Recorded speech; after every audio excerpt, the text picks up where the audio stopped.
Welcome to the Reese Report. I'm the mouth of the North, Andrew Reese. And yes, I am back after taking some time off after the NBA All-Star break, which kind of broke my heart because that was a horrendous game, which I don't want to get into today because I'll end up talking for about an hour and it's not worth my time. Um, uh, so I'm back because Beyond, who is with me today, is a Dallas Mavericks fan, and the Raptors happen to be playing the Mavericks at home on Wednesday, coming off a pizza party and a three-game winning streak. Beyond is a fan of the Mavericks and the Pistons. We'll be talking about both teams today and the Raptors. Now, for people who don't know, and for people who don't watch PTI, this is my Wilbon. So understand when you're watching the show, Tony Kornheiser, Wilbon, that's what we got over here, okay? We're both. I guess a positive, maybe he's a full surprise. So I guess I can take it that way. Yes, I need a Wilbon. You see, when I do the show by myself, I feel lonely. I need a Wilbon. So I brought Wilbon on here, okay? To give me a person to feed off of. Of course, we'll get into that man over there, Gradey Dick, who is on fire. If I could put a fire thing around his hair, I would do it because he's that hot right now. We'll get into him. Don't worry. I have the glasses ready. But before we get into the Raptors, who are making me very happy right now, let's talk about the NBA referees. Beyond, I understand that referees make mistakes. We've seen it in football. We are football fans. It's been horrendous there. We see it in baseball with umpires. They're thinking about going to computer umpires. We see it in the NHL and in basketball. It really seems to be pronounced this year, especially a lot of missed calls. We saw Darko go on his rant after the Lakers got 31 free throws in a quarter. We saw it with the Knicks a couple of weeks ago when Jalen Brunson got a foul that was a phantom call that led to a Houston Rockets victory, which is still being protested. And then the Detroit Pistons went to New York, and the referees missed an obvious foul call after a steal that would have clinched the game for Detroit, and led to a Josh Hart layup and a New York Knicks victory. How much longer, like, first of all, what can be done about the refereeing, and how much longer before, instead of just having a last 2 minute report, we have a last 2 minute challenge system where anything can be challenged by coaches? Ooh, let me start with the last question first. I think you get into dangerous territory when you have the last minute challenge, man. I think we have enough stoppages already. Even though, to be fair to the NBA, the games are pretty much finishing pretty quickly, about 2.5 hours.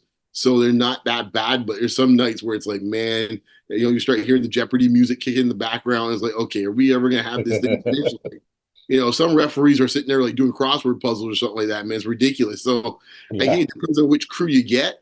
I think now jumping to your first point is what can be done. I think it's more about the referees have to have, and they'll say so at the beginning of the season, but let's face it, man, we're all human, and it's like you have to have a philosophy of what's going to happen at end of games. It seems like some crews are going to let you play, right? And therefore, then calls are not happening like the Detroit game the other night against the Knicks.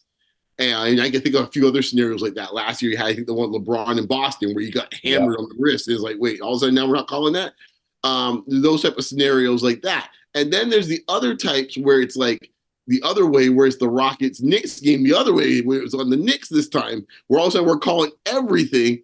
And it's like, even like you blow by a guy with like doing a heave and you're calling that. There's gotta be, I understand everyone's like give judicious, like be judicious for the referees to make the calls, but like we're calling 40-foot, chucks in this case to try to win games and calling fouls on that. But when a guy's pretty much knocking out a guy's legs in the middle of half court, where everyone can see it, they're not calling it. There's got to be some consistency, and I think in some ways, not all the referees, but I think the late game stuff. Some referees have gone old school, where it's like, we just we don't want to decide anything, and and if that's the rule, fine, we'll play the old school rules. But if you're coming with this, like, we're calling the call the same way we did in the first quarter as we are in the fourth quarter, and that's the way you were mandating it as a few years back, then you can't be, that kind of pulling things back in the last day and saying, we're gonna go old school with it now these last 2 minutes. So I think that's the part where they have to get on the same page. the competition committee, the referees association, and get down that path. I mean, part of it a little while back, and I don't think that's really the case anymore. There was a lot of new refs that came in, influx of new referees as a lot of the old guard went out. And I'm not suggesting that the new referees are that much better than the old guard, because the old guard got their own issues. I think in some ways, one of the things I do like for the most part in the new guard is that they're not as personality driven, where, Yes. with the exception of Ben Foster in this case here, but everybody else in this case, everybody else. I still remember Tim Duncan getting thrown out of a game sitting on a bench. Right, for Joey Crawford, I still remember that. Right, and right, this type of thing and stuff like that, right? And I mean, right now we know Foster in this, Foster is one of the worst. He's kind of old school. I don't think he was a new school guy. He's an old school guy. So be it with him and Chris Paul. And Chris Paul, it's like, I think those type of guys, I think, are hopefully weaning themselves out. What's his name? It's not Ben Foster. His name Ben Foster, the one that gives the Raptors a hard time all the time? Ben Foster, yeah, I think that's the one we're in Denver last year. Yeah, I he's think in LA. the one that we're dark, the rant in this case against LA. So I think that's he's like he's one of the more of the quote new schooler guys that seem to have issues with certain folks. But like for the most part, like Ed Malloy's gonna make an Ed Malloy call in this case. He did one against the Knicks Rockets. So I think that's what they have to get down to. The 2-minute thing, I think they should just abolish that, because it doesn't make anyone feel well. Like it's like, oh yeah, we screwed up. Oh well, what are we doing about it, right? To your point, the Knicks are protesting the one game.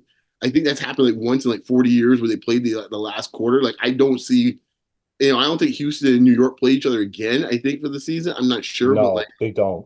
Yeah, no. So like, what are we gonna do about that? For like, what, they're gonna come there and play a second? Like, I mean, like, so I think that they really got to get on the same page on that front. And then the other thing, as I mentioned before, it's like, no, I don't want to see any more stoppages of play.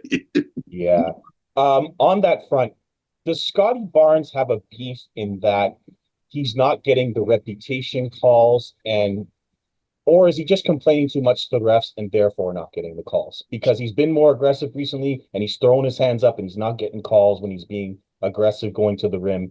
Is that more he's too young, reputation, or the referees just deciding that they're, not going to call it for someone that young?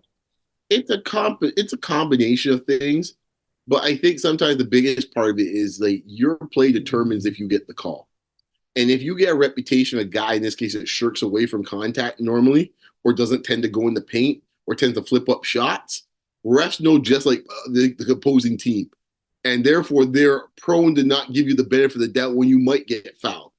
I think part of it is like, and I think he's starting to go through this transformation now where he's being more assertive and going to the hoop, looking to attack, and using his body to be physical, because that's the thing. For a guy that's as big as he is and as strong as he is, he tends to play a bit kind of like, quite honestly, I hate to use the word, but he got a little soft around the rim, right? Like, he should be going up with more assertiveness. Too many times I've seen him kind of like flip a shot up and he's 6'9" or 6'10", and you're like 245. Like, what are we doing here, right? So, and a lot of times too, he doesn't take it to the hole. I think there has been an adjustment post All-Star game. Now, I don't know. I spoke about Basketball Rewind over the weekend. I don't know if it's like some old heads talked to him at the All-Star game about how he should approach the game, or he had talked with his training staff, or he had talked with the coaching staff, but something's changed where he is now looking to attack the hoop more. He's cut back on the threes. I know the three-point monsters want like 23s a game. Look, man, it's not for everybody. We'll get your man in a second. I have no problem with him shooting as many as he wants. Guys like Scottie, I got a limitation on how many I want him to take, because there's other elements of the game you need to have. And to that point, for the 3-point guys, this is one of the problems you have. To your point, that when you start shooting so many threes, you get a reputation of doing just that. When you do start going to paint, the referee's not giving you the benefit of the doubt, and it's costly at end of games, and it's definitely costly to get the postseason. So those are two things that that's a big reason why I'm glad to see him getting closer to the hoop. We had like we had a golf index. In golf, they give you the proximity from the hole to your putt. Putt. Right. Yes. If you see, I know they have these stats for basketball, but I'm pretty sure if you took the last week of Scottie's shot attempts, I'm sure in this case it shrunk like this. Yes. Here. Yeah, I think with Scottie, he's starting to realize he's not there yet, but he's starting to realize how long he is.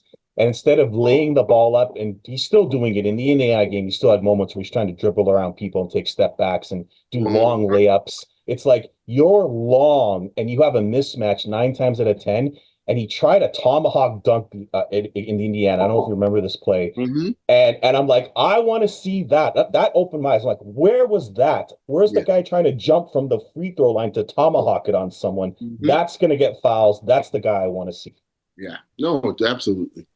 Yeah. Absolutely. So obviously we have the Dallas Mavericks coming into town. So that's why I have you on here. I wore my Michael Finley jersey today, man.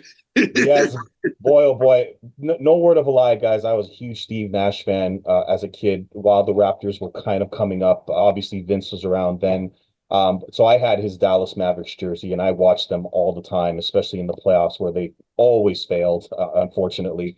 And then he went to Phoenix, and I joined them as well. But the Mavericks are, yeah, I know. The fact that Mark Cuban has not changed. The fact that he let go of Steve Nash, and now Jalen Brunson, who's one of the best point guards in the league on a deal that's a gift to the Knicks. 27.2 points a game for the Knicks. I mean, Mark Cuban has not changed. He'll trade for Jason Kidd and Rajon Rondo, won't sign his own guards. I mean, it doesn't make any sense. But I'll leave that there. Maybe the Mavs are changing now because Cuban's no longer majority owner. Maybe I like their trades that they made. They got PJ Washington. They made some nice smaller moves that helped them. My question to you about the Mavs, obviously Doncic is just, I mean, he's having an amazing season. 34, 9-9, I think is his average. He's just out of his mind. Kyrie's been in and out, but he's been great when he's played. And then Blake Lively, I think I said that his name right, Mr. Lively. Thank you. I said it wrong. Lively. Yes, Derek Lively. He's having an amazing rookie season for a center who just needs to get in there, block, catch the alley-oop. They have Tim Hardaway on the bench. So my question to you about them is, I don't feel it with them like they're a major contender. I kind of feel like they're that team that's in the middle that we're not sure about. They have a great superstar player. Their defense is in and out. Are they a pretender or a contender to you at this point? They are a pretender. I hate to say it, but they are. But I would say the needle's moving in the right direction. Mm-hmm. It's not so much of a one-man show as it was in previous years. I think they filled some of the gaps that you mentioned before. I've liked what they've done pretty much since the draft. Like they've really done a really nice job. So, and what I do like a lot, and Raptor front office, listen to this, please. If I know you guys be watching all this stuff. It's see what happens when you feel you made a mistake, you correct it quickly. You see, Grant Williams, it wasn't working. It's been fun, boys. Out the door. That's what you do. You don't compound it in this case here. You don't let it fester. So I think now, at least now with the deals they have now, they're bigger. I still feel like they're bigger, and they need to be bigger in the West. You can't, so the Gafford move I like a lot. PJ Washington gives them another threat outside for them, so they can play small ball if they want to. However, I think two things are missing from them in this case here. They're still missing a wing defender.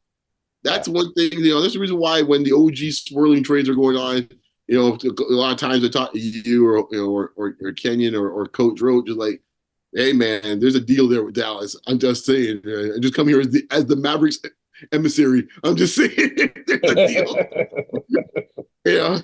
And I'm just looking there. It's like they still are kind of missing that element on the team. And I think it's not just that; it's also a physicality that's still missing for Dallas. Yeah. And, they're not as Jello pudding soft as it used to be, but it still ain't quite there.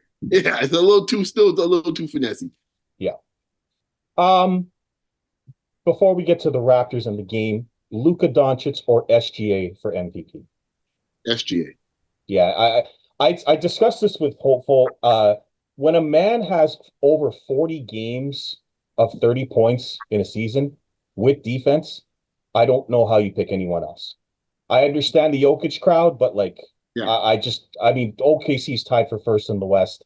They're a young team. I don't know how you can't give him the award. I mean, you have any thoughts on SGA, Bjorn?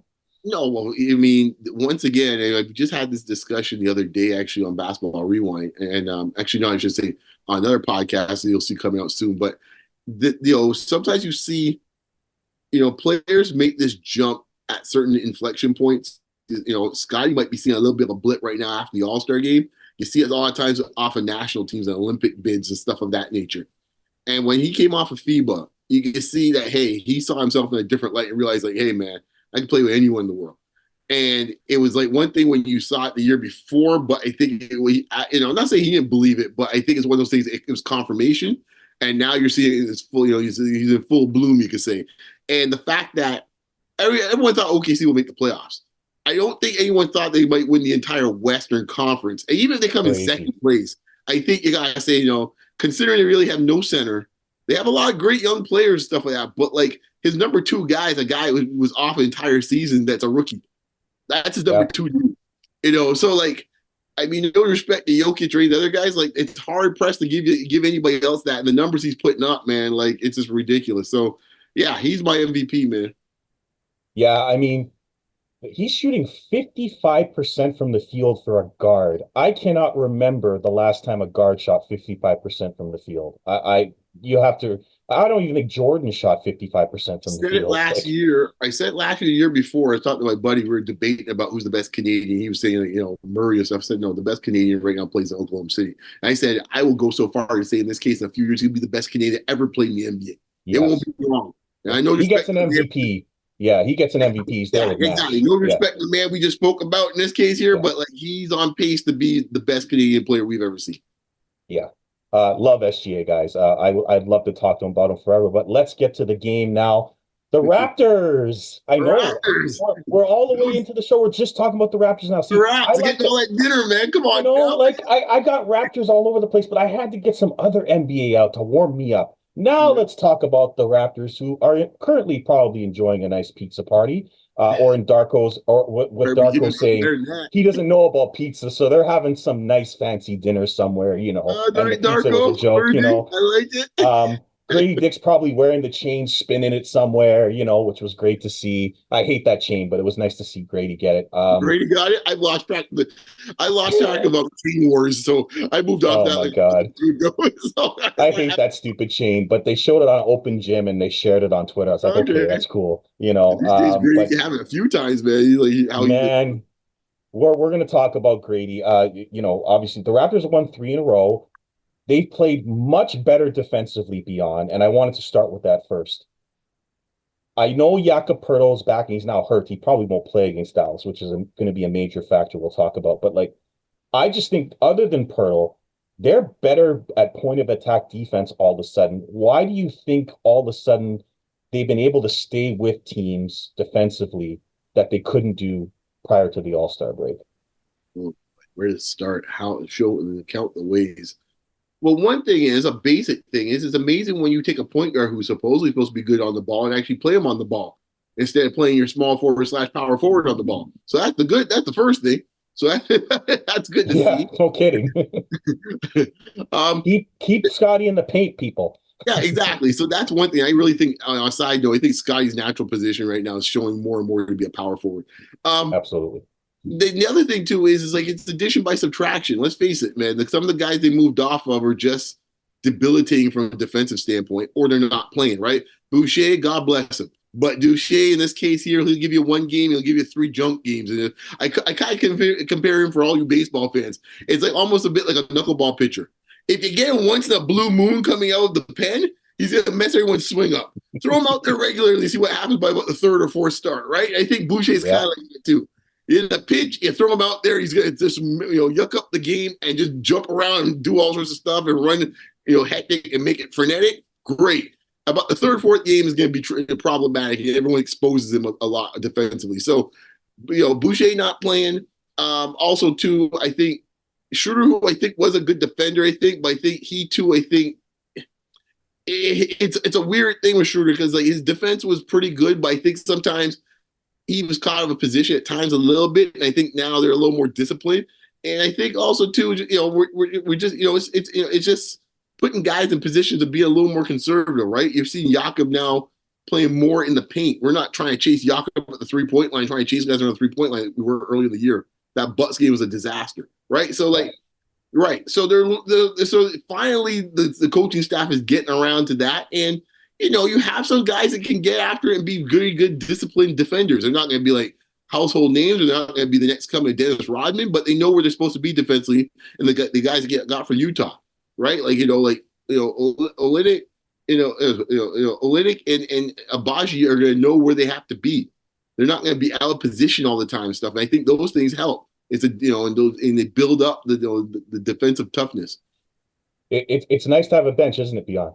It's nice to have a bench. Yeah, I said it on Space yesterday, man. I said recall something I said a year ago. Said when you guys actually see what a real professional bench looks like, you're gonna be sitting there scratching your head like, why were we fighting for some of these dudes in the first place? And now you're seeing it come to fruition now. And it did. The only thing that frustrates me is, on a side note, that deal could have been done 6 months ago to a year. Yes. My pet peeve about Masai is he never helped. Like, he says he wanted to help the teams to give them a chance, but he never really did. He never helped the 48-win team. He never helped the 41-win team. By the time the 41-win team, he got Jakob, but it was far too late when he got Jakob. And they didn't make the trades that they could have made to be even better now, which is what people are not understanding when we talk about this. This team is okay now, could have been much better. And that's the issue. I will put this in perspective in this case here, right? And to your point, and this for maybe some folks have mentioned this lately.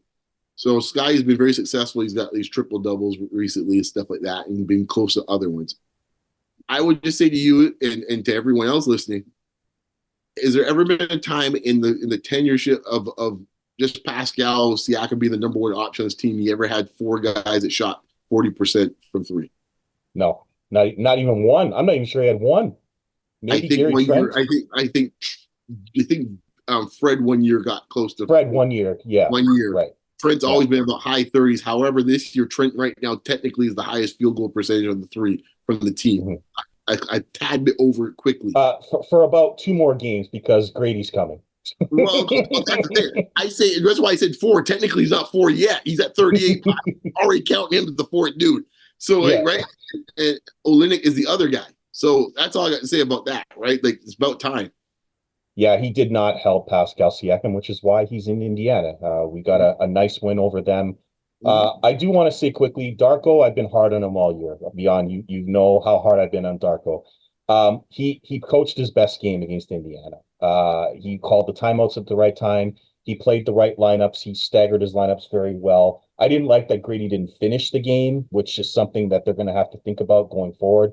I at first wanted Gradey to start as a reward for his great play, but Kenyon made a good point in that Gary's probably better starting, and Gradey is feeling great off the bench. Why change it? Just make sure he plays more minutes and finishes the game. I agree with that. I'm not so hard on him starting anymore. It's not, as long as he's getting the minutes, it doesn't matter.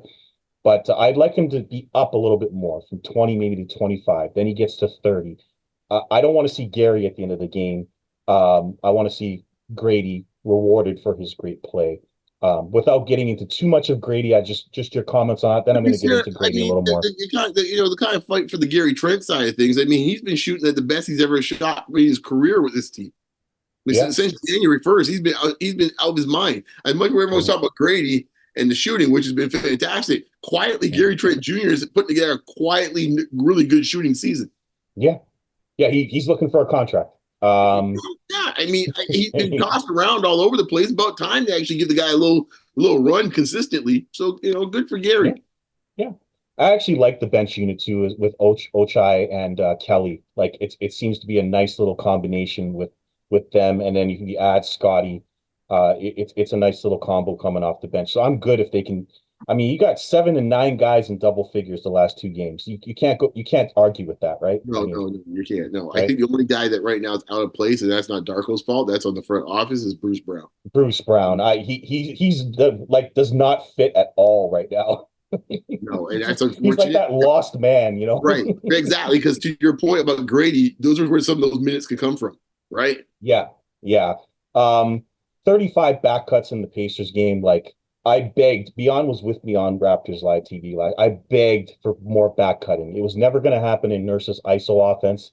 So Darko, I'll give you some credit for the great passing. The extra passes I saw were wonderful, and the back cuts from Gradey, from Scottie, from everybody was wonderful to see.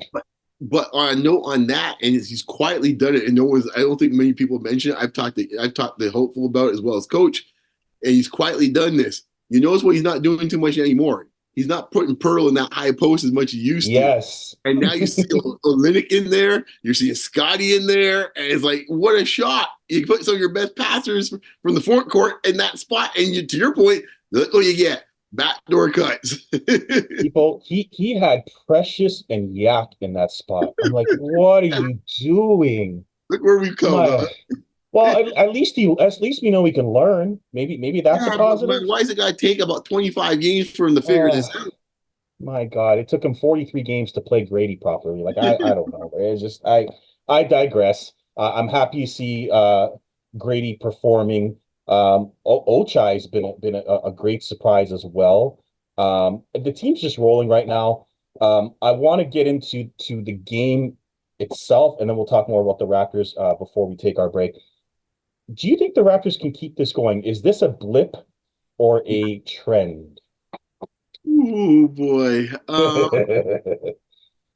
Ew, man. You know what? Okay, I'm gonna be positive about it because I think there is something happening.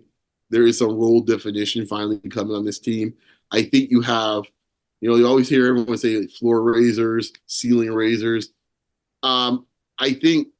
I think right now the bench is a floor raiser now, where we don't have these drops that we used to have anymore. The starters go there, so that's one thing. I think right now, I think our boy right now could be a ceiling raiser, and I think that's something that is the element that, like, I thought he would come along pretty quickly, but I didn't think he would come along this fast at this, considering where he was. So now you got to kind of recompute what that means with the Raptors moving forward in the last 22 games or so. Like, I'm not sure. Like, you can start running sets with him even as the decoy to get other guys open now. Like, because he's a marked man. So, like, I think that, that does make things easier for a lot of other guys on this team. So I don't know what to say right now with this team because I still think confusing. Because I mean, with the Atlanta situation, this for Coach Roach, and those are fighting the good fight. They got a shot, man. They might make it in the play-in, man. They got a shot now with the thumbs. So, it's possible. As crazy as it sounds, they have a shot. I don't know what that means. We're not a contender. I tell you what it means. We convey the pick. That's what it means. Oh, yes. That's all I know. That's the number one thing, Raptor fans, that if nothing else happens this year, we convey that damn pick. That's yes, the most please. Just give him the pick, please. I don't want to be in the bottom 5 of this draft. Like, yes. I'm not interested at all. Yes. We're going to take a short break. We're going to come back, talk a little bit more about the individual Raptors, and then we'll have a prediction with my friend Will Bond Beyond. Or should I call him Will Beyond? Yeah, I'm going to call him Will Beyond. That's it. We'll be right back. Welcome back. We just took a little bit of a break as I'm back with Will Beyond, which is going to be my new name for him going forward. Let's talk about the man who... The man, the myth, the legend. I mean, the man I've supported since January of last year, the man who I said would be a Raptor, the man who we drafted 13th overall, and the man who a lot of people gave up on and ridiculed, and is now the hottest player from the 3-point line in the NBA. For proof, if you guys think I'm lying, here's the proof. He's shooting 50% from 3 in February. It's number 1 in the NBA for anyone who shot 4 or more threes. He's number 1 in the NBA from corner threes, the place where the Raptors told him to run to and just sit there while he was easy to guard. He's at 11.4 points a game in 20 and a half minutes, and he's shooting 56% from the field. Beyond, just help me out here. Is that good? Not bad. I think that's a nice day's work. Now I'm going to put the glasses on because, I got to represent Gradey properly when I do this. For all you who gave up on him, shame on you. True. For people who like Beyond who called him Clady, congratulations, because he's on his way. Now, I have protested for him to start. I'm okay if he doesn't start this year because he's going to start next year. I mean, to me, that's a foregone conclusion. He'll be a starter next year. I don't think Gary will be back, and that would leave him in a rotation with Ochai as the backup. Unless they do something with, RJ and maybe play small forward. I would keep him as a shooting guard, but it just depends on the positioning. But Gradey's one of the hottest bench players in the league beyond. I'm not surprised by this. A lot of people are stunned, including Fahim, who just can't believe how he went from a zero to a hero in a matter of a month. What I will say, and I'll let Beyond go, is because I've said enough about Gradey. When you let a kid play with real NBA players, the players that are better than him, if he has the talent and the mindset, he will get better. If you play him with guys who aren't in the NBA or are not NBA players or G League guys that he's better than, he's not going to get better. And so now he's playing the correct amount of minutes, or maybe even he should be playing more. And he has a confidence that he did not have earlier, but that he's always had before he came to the NBA. If you look at him now, there is zero hesitation on his shot. Before December, every shot was a hesitation. He didn't know whether he should pass, whether he should hesitate, whether he should head fake, shoot, didn't know what to do. Now this man is shooting it right away without hesitation. He has the green light. Maybe Darko said, shoot it, kid. I don't know. Then he's head faking people out of the gourd to lead to open threes. And then when they close out on him, this man is using his body to do layups that look like Michael Jordan. And I'm not joking. If you watch that Indiana game, he switched hands and used his body to protect for a layup. So he's making bounce passes on the pick and roll. Like he's active defensively. Beyond, what is he not doing? Well, I think he's dunking the ball on people too. Yeah, I think your summary kind of leads to what the answer, what's happening. I think, to your first part, I absolutely agree. The quality of players around you does impact, especially when you're a young player, can impact your performance. But there's another element to this. I think now that I have to put on the Raptors staff, coaching staff, is something that I was yelling to the hills for all year. I don't get. It's a bigger story with the Raptors staff. I'm not understanding their players in this case. And I'm not sure if this is a philosophy of put them in awkward positions and then see how they grow from it. I like to go to people's strengths. I don't know what mind games they're playing or what, but for him to be just sitting up, spotting up for three, as he was for the first 20 games or so of the season.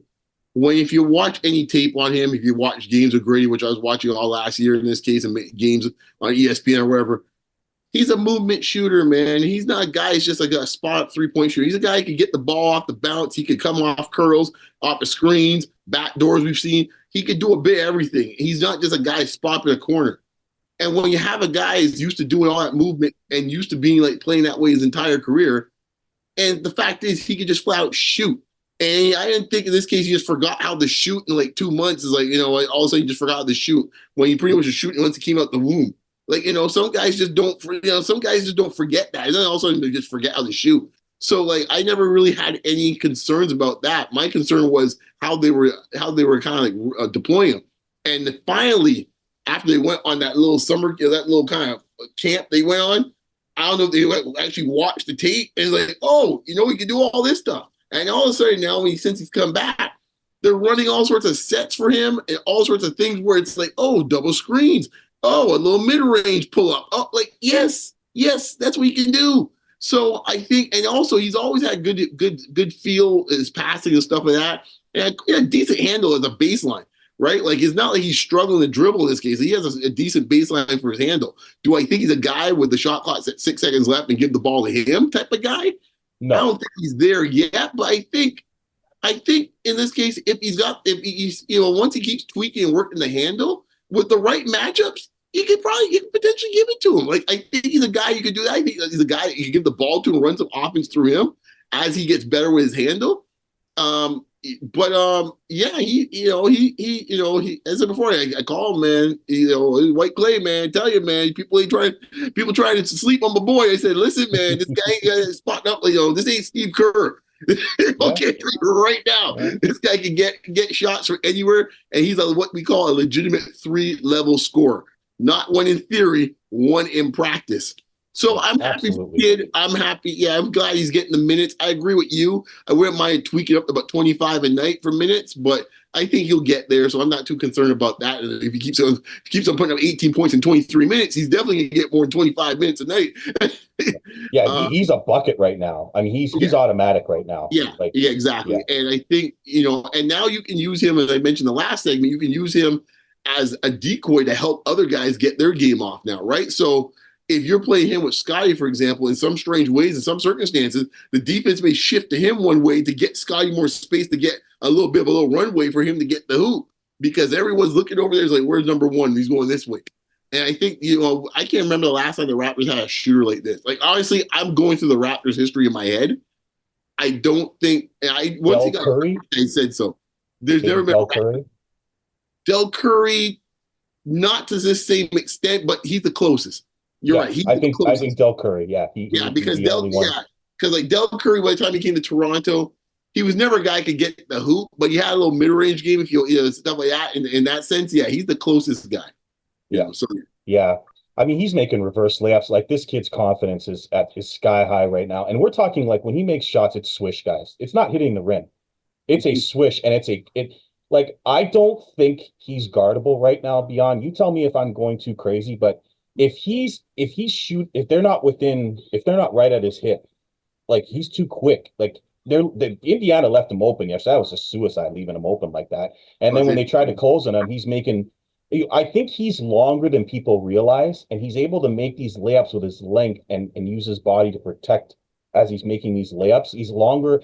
That length is really going to help him as well, to do more than just, shoot. And all I got to say to people is watch his game, if you didn't watch it already, and he can do a lot more than just shoot threes. I guess the Raptors just didn't bother watching it until December. I don't know. But thankfully, this kid is getting his just desserts now. But let's talk about Scottie Barnes. We haven't talked about him since the summer. He's been great the last few games. His three-point shooting has gone in the tank. I hope he stops taking threes. Yeah, just 1 second. Hang on. Yes. No, that's cool. Yeah, so Scottie Barnes has had an up-and-down season despite being named an all-star reserve. His three-point shooting has went in the tank. I don't even want to tell you what it is, but it's gone significantly down since the Siakam trade, in the 20% range. He's short on a lot of threes, which I don't know if that means he's tired, but it's just he's short on a lot of threes. I think with Grady Dick here, with Ochai here, with Kelly here, with more shooters around, this man should be he should be in the paint more. He can still be a point guard coming up and try to make those nice passes, but I think his best position is being somewhere near the paint, making those passes, or somewhere near the paint, trying to score that way. He has made the jump beyond in his third season, which I hoped he would. Can he go higher, or is this what we're going to get from him? I said to Hopeful, the simpler he makes it, the better he'll be. Do you agree with that? Some ways, yes, but there's still some basic work that needs to be done. Like, he has dribbling. Yes, the handle has to get better. Yes, like, if he wants to take that next level. Like, if he did nothing else, and you say we got this Scottie, and he just got a better handle, that alone would be another jump next year, because the handle will give him space. I think also too, he's starting to figure out what he can and cannot do. I think for a long time, and that's probably, to be fair, a lot of it had to do with Nick Nurse, and it's not necessarily a Scottie thing. I think it's just a Nick Nurse thing. He just let everyone do whatever they wanted to do. Try out what you want. And then some people have that philosophy. It's not necessarily a wrong thing, but I think when you have younger players, you got to give them a little more, a little more guidance on a little bit. They can't just let them just do whatever they want and stuff like that. So I think there's been a little more paring back of here's where I think we should get your shots from. As for the three-point shooting, I think it's quite obvious in some ways. The stats kind of bared it out. The correlation between Siakam not being here and his three-point shooting, I don't think it's a coincidence. He got him cleaner looks. He had more time to take a shot. Now it's like, the closeouts are a little quicker. So I think now you're seeing, that's the reason why you're seeing some of these coming up short. Not necessarily it's fatigue. I think it's just trying to get it off quicker. So sometimes it might be long, sometimes it might be short. But I think our earlier point, he's getting close to the hoop post the All-Star break. And to me, that's the most important thing, which means potentially getting the free throw line more. Yeah, I mean, and I think it's going to open up because if you have shooters, you're going to have more space in the middle, and that's why Jakob, I believe, has been better. Like Jakob, Jakob has been better because there's not everyone crowding around him because there's no shooters on the team. He has the ability to make tips. He has the ability to make shots because no one's around because they're trying to guard the 3-point line now. So I think that's a big reason why Jakob's been able to stay in the middle, block, rebound, tip shots in, and he's actually even been better from the free throw line, which is kind of crazy. One more player I want to talk about before we discuss the Dallas game is IQ. IQ struggled. He came out firing, struggled mightily before the All-Star game, and now he's really hot. He's making threes. He's very confident in his three. He's even making way more shots near the bucket. What do you want to see from him going forward and then into next year? Because we're gonna have to pay him in the offseason. Well, two things. You mentioned one of them just now. Like, I want him to be finishing a lot more around the hoop. He has enough speed to get to certain spots. He relies on that floater a bit too much. He kind of runs from the contact. He's like an 80+% free throw shooter. Get to the hoop. I think the other thing too is, and this one's going to be the tougher one, is just broadening his vision as a point guard. Yeah, he does tend to have a bit of tunnel vision at times. He doesn't really see the pass that should be happening.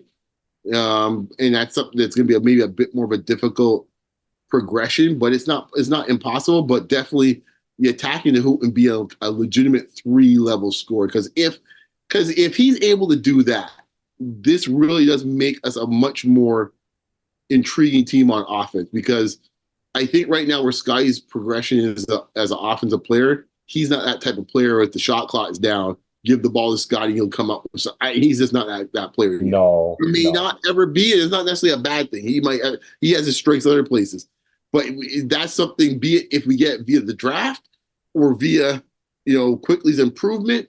But we need a guy like Barrett's kind of been like the de facto version of that right now. He's been moderately decent at it, but it's not really, it's not really his bag when it's all said and done either. So I think that to me is something if Quickly could get to that phase, then it makes things a lot more interesting moving forward and the progression of this team a lot faster. Yeah. I mean, Barrett's been in attack mode since he's been here. I don't recall him being this in New York. Yeah, like he's attacking all the time. Well, I think this goes back to the point you made with Scottie, right? I think the same thing goes with Barrett. Like, I mean, he had no space to operate in New York. And then when it came down to it, on that team, he was like, initially before Brunson came was kind of the de facto second option. Right. And then as Brunson came along, he moved to the third option. And then when the Villanova crew came in, he was like afterthought almost at times. So I think with here, I think he sees opportunity, and a player wants to grow and stuff like that. Right now, Sky's not 24, 25 point per game scorer. I don't know if that's ever what I envision Sky to be. Nah. And wrong. I think Sky might be a 20, 21 point per game scorer and does a bit here, a bit there. And then you look at the scoreboard, you say, oh my gosh, you might have a triple double. They're not wrong. That's fantastic. That's fine. Yeah. That's right. But I think for like a raw, flat out scorer, I mean, Barrett at the moment, how far can he go? That's an interesting question because I think a lot of people thought in this trade, you know what, he is what he is. And I understand that. I totally agree with that to some extent, that as you get to a certain age in your profession, you know what you are. But I think there's parts of his game I think you didn't get to see as much in New York because he never got the ball in his hands. We see more playmaking, for example, right? He's even like 6-7 assists some games. His 3-point shooting seems to be coming along. Strangely enough, the free throw shooting, I don't know. They got to get rid of that Noah garbage because it's messing up everyone's free throw. Guy shoot like 85% in New York. He's coming here shooting like 70. I don't know what's going on around here, but that needs to be dealt with the offseason, man. He joked that. Well, at least Gradey's free throw shooting hasn't been affected. Well, maybe he doesn't use it. Maybe that's the reason why, man. I mean, but our free throw shooting has been horrible for 3 years now. I don't get it. Outside of Fred, our free throw shooting has been. Gary was a good free throw shooter. I don't know what he's shooting right now. What happened to him? 60%? I think he's at 60% right now. I know for most of the year he's been in the 60s. I don't know. I know part of it with Gary is probably, probably a lot to do with unhappiness. That kind of affects your mood when it comes to stuff. You don't concentrate as much on the free throw line, but obviously he's a guy who usually shoots around 85%. So I think there's an aberration for him. But the other guys, Yeah, I don't know, but your point. Yeah, I don't know what's going on with that, and that's something we got to nip that in the bud next year, man. Yeah, Gary's up to 70% now. I mean, even Pascal Siakam, he's still struggling in Indianapolis to shoot free throws. I don't know if it's just a carryover, but I Yeah, just, I mean, yeah, he's at 75%, which is like I find anything 70 around 75% to be the bare minimum. But I yeah, think but Barrett for a guy who's shooting at 84, 85% or 83 or 84% to drop that fast, that is concerning because I'm like, what is going on here? Because we know what you were able to do all year. So that is yeah, concerning.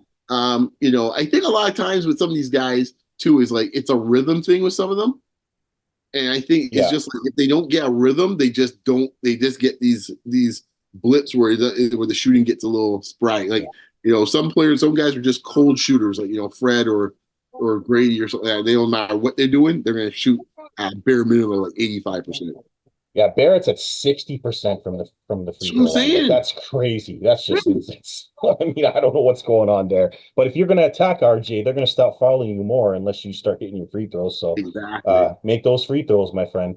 So I want to get into the Dallas game. Obviously, the Raptors are hot. Pirtle, I can't imagine Pirtle will play tomorrow. He's questionable, but if he has a sprained ankle, he's gonna miss some time. Um, can the Raptors win this game without Pirtle? Or are we ending the streak at three? Um, I like Dallas in a close game. I think this is going to be a close game, but I think it's funny. This is the flip of what the game was in Dallas when Dallas didn't have Lively, and Right. in this case here, like I think Siakam was going crazy and a few others where the Yeah. inside game was killing them.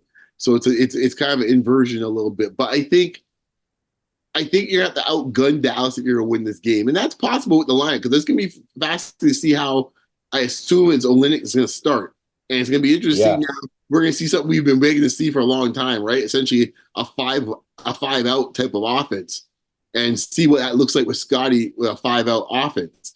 So there's opportunities for the. It's not like Dallas a world beater defense. So there's No. opportunities here to kind of like if you get hot, a certain night, and the other thing Dallas doesn't do is get back on defense as much. Like, so there's a possibility that you can run them off the court. So that equation will have to be the way I would try to beat Dallas tomorrow. But if you slow it down, and it's a possession by possession game, who is going to dissect.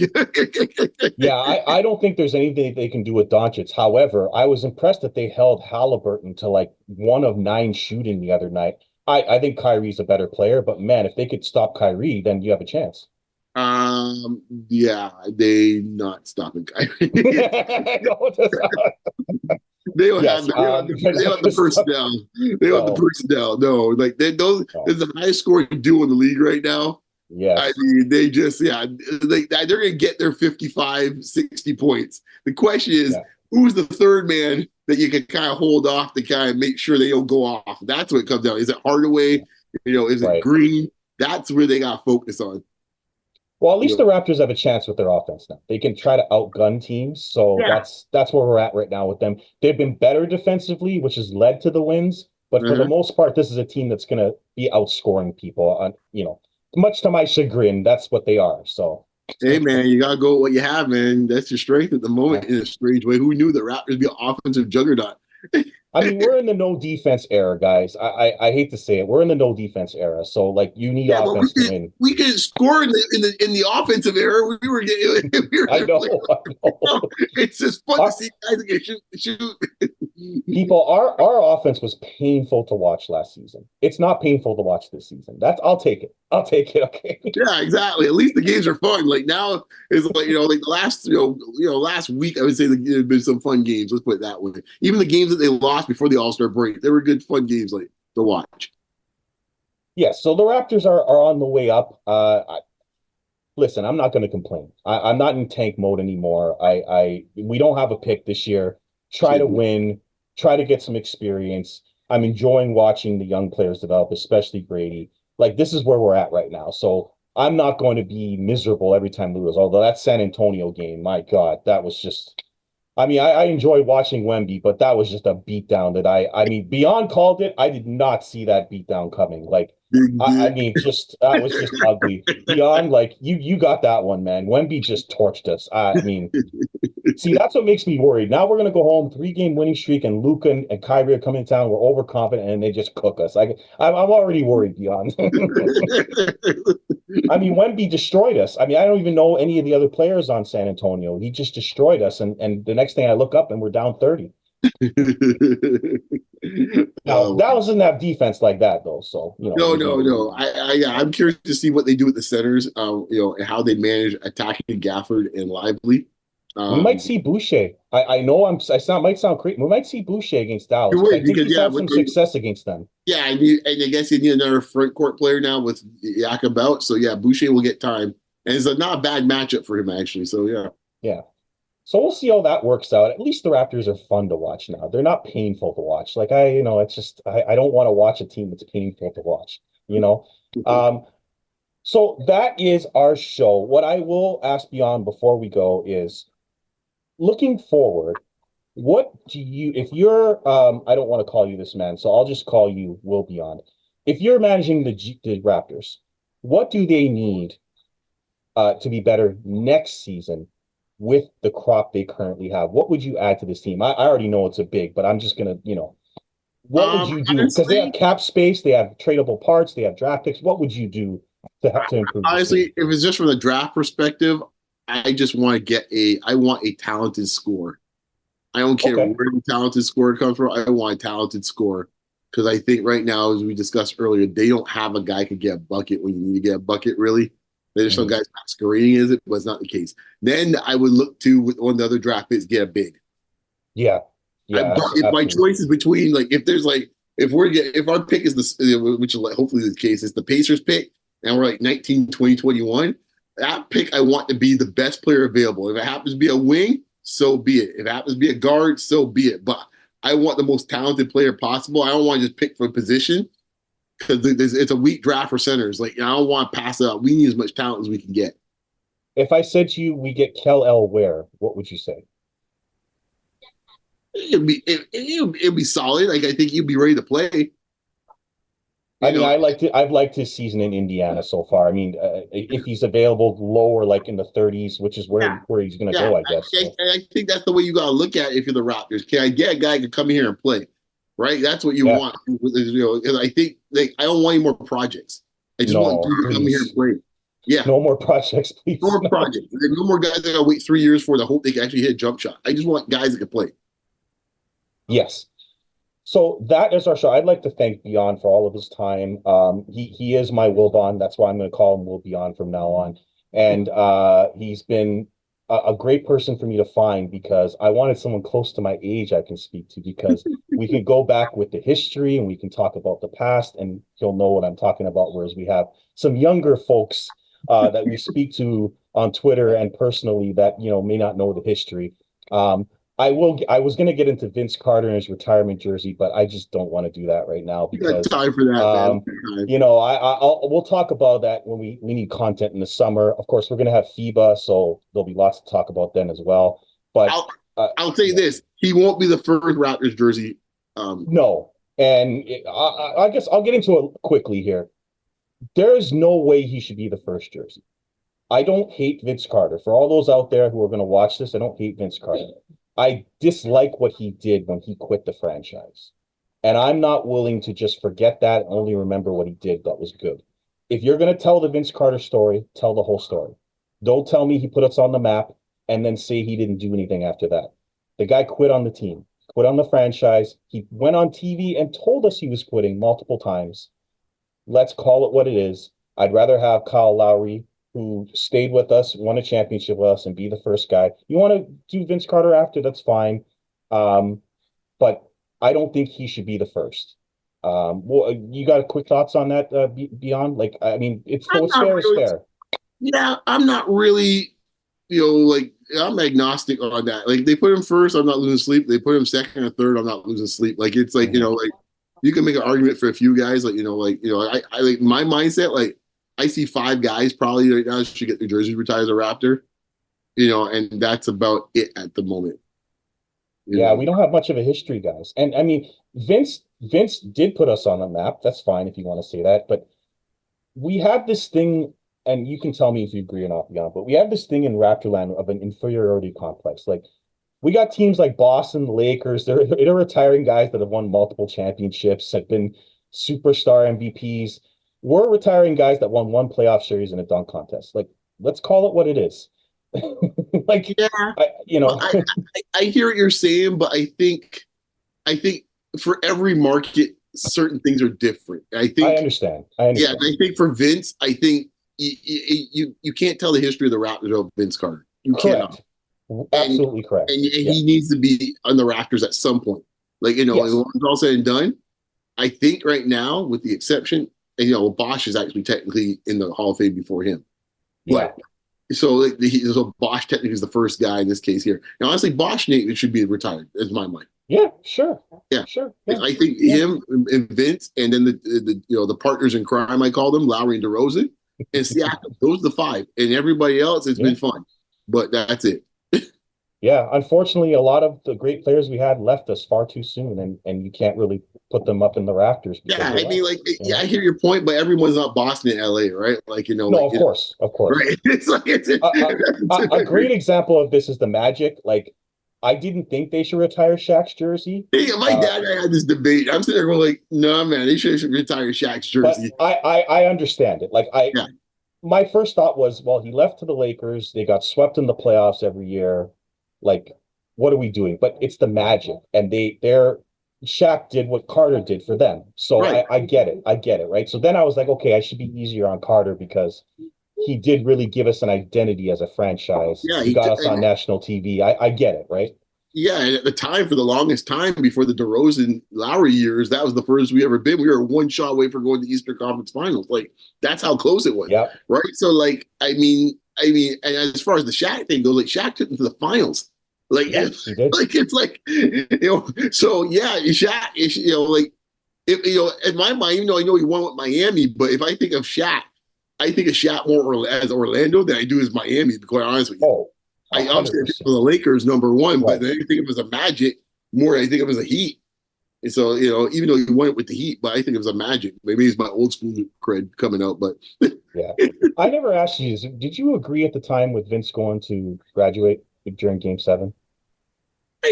I thought it was a bit overblown, but I mean, let's put it this way. I've come more in the middle. I was at first saying man, this is it doesn't matter in this case overall. I thought it was a bit much, but it's when it's all said and done, you got to deliver though, right? It's if he had a great game, they still lost. I'd be like, okay, but when you're 4 for 17 or something like that, then you got to wonder okay, never mind the fact. I'm just looking at it from a pure physical standpoint. If you just are fatigued from just traveling, and that's what's kind of got you with no legs in Game 7. That's an issue. And I think that's more the issue than actually the actual symbolic thing of going there. Because I kind of respect that to some extent. If that's the promise you made to your mother, in some ways I get that too. But I mean, I think it was a little overblown a little bit. To each their own. But I think they did cost his legs a little bit in that game. Mm-hmm. We'll see. I mean, Raptors were pressing arguments, I guess, since then. So that's a good thing about the franchise. Yes. Yeah, I always said at the time that was the beginning of the end for Vince Carter in Toronto. That was when the fracture happened between the ownership and the franchise and Vince Carter. Yeah. That's when it started. Then it became the Nelly stuff and the jumper's knee and I don't want to dunk and I'm telling people plays in the huddle and I didn't try as hard in the John Thompson interview. All that happened as a result of that game and him going to North Carolina. That whole era in my mind, and I think in a way, watching how Scottie plays out will be could be a precursor to this if you don't be careful. And to me, that whole thing went wrong in this case with Darryl Walker and Tracy McGrady. And that was the beginning of the end because that was the first domino when McGrady did not stay. And then it was then at that point, it was okay, then it starts unraveling at that point. Because I do wonder, there's always these great what ifs, and that's one of the great what ifs, right? I mean, they didn't use him right at all in Toronto. He was on the bench. They just did not treat McGrady. Honestly, I said this to Holtful one time. I might have said it on Space with Nelly. besides the championship year, I don't think I had as much enjoyment as a Raptor fan watching that year when McGrady blossomed that year 3, him and Carter. Oh my gosh. Oh, that was fun. It was great. Yeah. But you know what? Yeah, I don't want to be sitting on the rocking chair just going back today. but it was great. You know what? When Vince does get retired, because he will, I think eventually his jersey will be retired, and there'll be a lot of tears in the Raptors Air Canada Center that day. I still call it that, the ACC. You know, I don't call it Scotiabank, but there'll be a lot of tears, and then we'll do a show when that happens. But good little history lesson for the Raptor fans out there. But yes, this show is going to come to an end now. I could talk to Will Beyond forever about basketball and the history. I hope you enjoyed the show. Please like, subscribe, and comment. And you can catch Beyond just about anywhere. I mean, you know, he's on Basketball Rewind. He's on podcasts. You know, everyone likes to pick his brain, especially me. And just, you know, enjoy the Raptors the rest of the year. I'm going to keep bringing the shows when I have something to talk about. This was just good timing because Dallas is in town. We will see Detroit again. Yes. And then I'll bring Beyond back again and ask him if we're going to lose to Detroit again.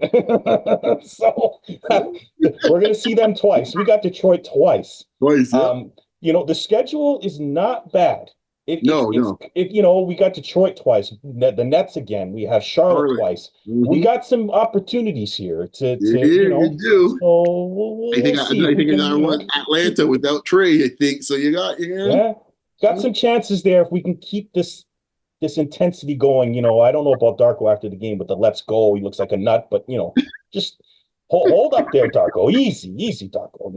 Okay, but we're okay. We're okay. Thanks for the motivation there. Okay, I just think it's funny he doesn't know what pizza is in the you know. Then they ask about pineapple, and he's like, "You don't ever put pineapple on pizza." Like, it's just hilarious, man. I'll give Darko credit. His interviews are hilarious. I love his interviews. They never dull. I'd say that much. The best. He made a fan out of me with his interviews for sure. Yeah. So, Darko, I don't completely hate you, buddy. But that's our show for this week.